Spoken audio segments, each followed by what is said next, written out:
সকলোকে মোৰ চেনেললৈ স্বাগতম জনাইছোঁ।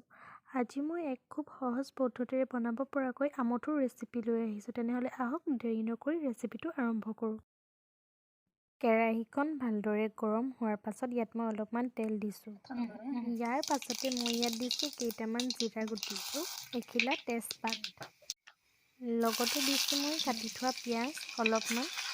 পিঁয়াজখিনি ভালদৰে ভাজি ল'ব লাগিব আৰু কেইটামান কেঁচা জলকীয়া।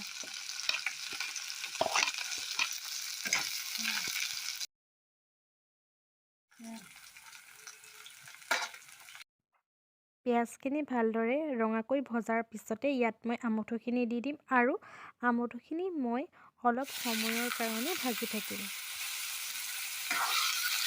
এতিয়া ইয়াত মই দিম সোৱাদ অনুসাৰে নিমখ, একেলগে মই দিছোঁ জিৰা, ধনিয়া আৰু অলপমান জালুকৰ গুড়ি আৰু অলপমান হালধি গুড়া।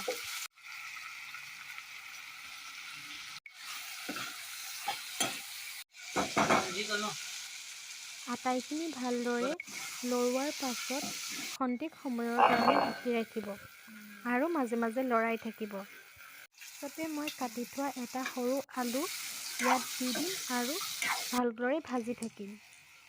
আমঠু সিজোতে যিহেতু অলপমান সময় লয়, সেয়েহে 25 মিনিটমানৰ পাছত আমাৰ আমঠুখিনি সম্পূৰ্ণভাৱে ৰেডি। আপোনালোকৰ যদি মোৰ এই চেনেলটোৰ ৰেচিপিসমূহ চাই ভাল লাগে, তেনেহ'লে মোৰ চেনেলটো লাইক, কমেণ্ট আৰু ছাবস্ক্ৰাইব কৰিবলৈ নাপাহৰিব।